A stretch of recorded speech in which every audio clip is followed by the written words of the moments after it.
Chapter 1 of my life series. Here are the deepest, darkest secrets of my life. I don't want sympathy I'm sharing in the hopes it will help someone else.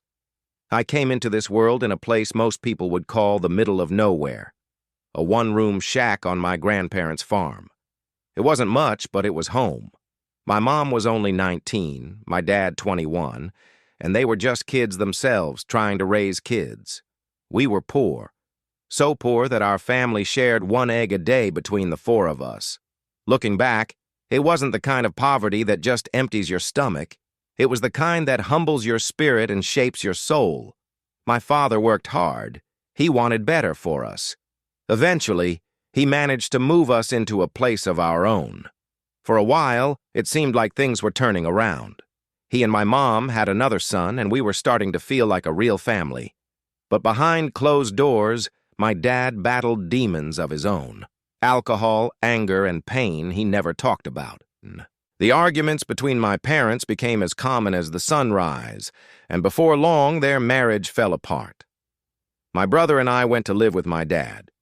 He might not have been perfect, but he was our rock. He worked hard, loved us deeply, and did everything he could to give us a good life.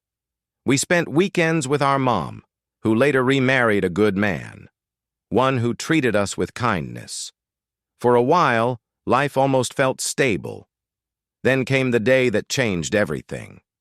One summer, while my brother and I were with our mom, my dad got into a car accident.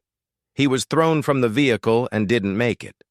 I was 12 years old, and my best friend, my father, was gone. I can still remember the weight of that moment. It was like the world stopped turning. You never forget that kind of loss. It carves something deep into your heart. We moved in with our mom and stepdad. Life kept moving, even when I didn't feel ready to. My brother and I found outlets. We started taking jiu-jitsu, then football and baseball. I wasn't just good, I was driven. By 7th grade, I made captain of my football team. My coach believed in me, maybe more than I believed in myself. He once told me, "You've got the most potential I've ever seen. Don't throw it away." But being young and stubborn, I didn't listen. I started hanging with the wrong crowd, chasing girls and partying. I thought I was living. Really, I was running. From pain, from loss, from anything that made me feel too much. My grades slipped, my focus faded, and I started drifting down a road I didn't even realize I was on. Then came my first love. We were young, wild, and inseparable. When she cheated, my world cracked again, but we stayed friends. Every morning we met before class, riding together to automotive school, laughing, listening to music, and just being kids who thought we had forever. Then one night, everything changed. She sent me a message saying she needed to talk. When I called her back, she said she'd had a rough day. She asked if I'd ever give her another chance, once she'd grown out of her cheating stage. I told her I didn't know, that she'd hurt me deeply, but that I'd always care about her. She told me she'd always love me.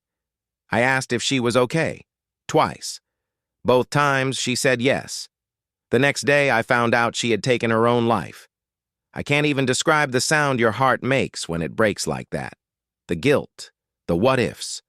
I went to her locker and saw the flowers, the letters, the faces of friends crying, and I just collapsed.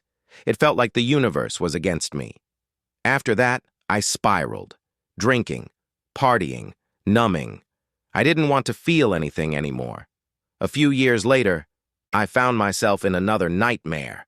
A group of us went to a church parking lot where a fight was supposed to happen. I didn't think much of it, just another dumb moment. But when one guy swung a bat at my friend's head, I watched life leave someone's eyes again. I screamed for help, held my friend's body, and felt helpless. He didn't make it. That night replayed in my mind for years. I blamed myself again.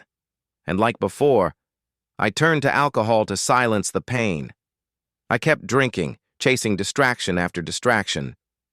Eventually, I slowed down, But even that wasn't enough. One night after a long shift and a breakup, I stopped for a few drinks. I shouldn't have driven. I definitely shouldn't have run from the cops when I saw the lights in my mirror. But I did. An hour-long chase, spike strips, and 5 cops with guns drawn later.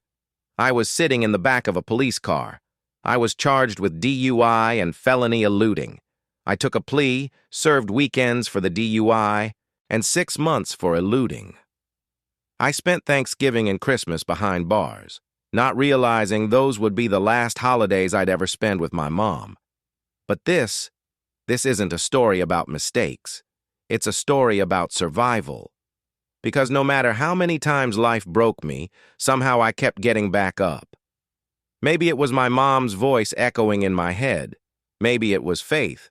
Or maybe it was the simple truth that if you're still breathing, your story isn't over yet. And mine, well, it was just beginning.